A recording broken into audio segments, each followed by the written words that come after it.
a period of instability. There's going to be a period of instability. But I can only speak from where I've done the most research. I've done the most isometric projection analysis and compared it with Nostradamus' own findings. I can really speak strongly from the perspective of the United States, North America, Canada, Mexico, and Europe.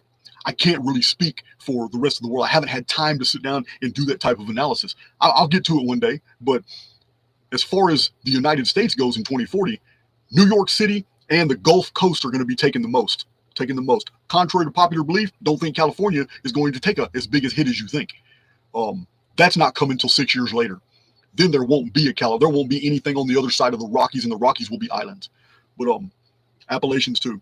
Now, what I see is that when this event occurs in mid-May in the year 2040, and you got to understand, I'm not just freestyling some imagination here. If some of you have followed my published books and the details I provide in my posts and videos, you will see that I've done almost 100 isometric projections just on the year 2040, showing how it lines up with all these events in the past. All these events in the past, when you do the isometric projections, if they all line up on a certain day in the future, then what I am seeing and putting together, I am constructing basically a holographic fulfillment of everything that was projected and reflected from prior dates that are mathematically aligned. So this huge picture that I have formed shows that in North America, there's going to be some destruction, but that destruction is going to be minimal compared to the main body of people. However, it's going to wake people the F up, because the news, although the infrastructure is collapsed and communications is down, the news will filter in of the epic, massive destruction that has gone through Asia, the Orient, all the way to the borders of India. Not the interior of India, but the borders. So the news will filter in within 3 to 6 months. People will generally everywhere have a good idea that, hey man, this we're talking about almost over 1 billion people, man, just wiped out. So or almost 1 billion by that time. What we're dealing with here is a mass migration. Nostradamus explains it better than anyone. We also see it in the isometric projections. There is a mass population emptying from America, which is the same thing that happened in 3439 BC when the Anuna appeared in the ancient Near East. It is the exact same thing that happened. I've released videos on this. When the Great Flood, the day the sky fell, the collapse of the vapor canopy, the birth of the sun calendars, when that happened in 2239 BC, the same thing happened. A mass exodus from North and Central America into the Mediterranean and parts of the Near East. History repeats itself, but with variations. This time, there's going to be a mass migration away from the Americas, because I don't know if it's because my research is now validated by that time. I don't know. Or maybe the government's always known. Maybe the elite have always had this information, and I'm just catching up. But it's widely known throughout my research that the Montana Badlands is the epicenter for a major impact event. Now, this is all simulated, but the destruction will be very real. I don't believe that there's comets and asteroids and all that stuff but I do believe in variable stars being nodal apertures that are projectors that create phenomena in our sky. I believe that our sky maintains very hidden mechanisms that are sometimes exposed, like in 1561, in other dates in world history, when all of a sudden all these things appeared in the sky. People didn't know what they were, didn't have any frames of references for it. Man, we have woodcuts to prove it. We have actual images of what people were looking at, but they didn't know. Not talking about UFOs. I'm talking about machinery in the sky that is inexplicable, that is hidden today. Remember, I don't believe the Phoenix is an intruder planet. That was my belief many, many years ago. Oh, that's going to aggravate the hell out of me. I can't stand that company, McAfee.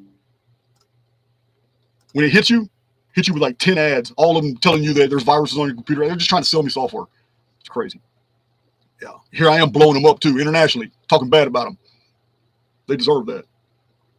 So anyway, all in response to Jay's question about the time zones, I don't think it's going to matter anymore. Mass migrations. During that 6 years between cataclysms from 2040 to 2046, there's going to be a mass exodus. The genetic descendants of the Middle East, thousands of years after they came to the Americas, are going back home. They're going back to the Middle East. Now, the reason that these mass migrations from Europe and the Americas are going to be flooding the Middle East, going toward Egypt and Israel, is not for religious reasons. That's what AIX wants you to think. all these BS Jewish prophecies and all that. It has nothing to do with that. It has everything to do with survival and scientific analysis of how to survive. Because when the May 2040 event occurs, the Americas are going to be shoved 30 degrees south. The other side of the world, whether it's a flat earth map or whether it's a globe, it doesn't matter. The other side of the world is going to be shoved 30 degrees north. This makes the Great Pyramid in Egypt at 30 degrees north latitude today, right there at the edge, 108 miles away from the coast of the Mediterranean across the delta. It makes it the center axis of motion. The Great Pyramid will not go north or south or east or west. It will absolutely stay in exact position, and it will turn. This is why in ancient records we find traditions. We don't have actual writings. Why? Because as I've explained many times, almost 100% of the data that we have from the ancient world comes from a pre-literate period that was later recorded once we understood how to read and write.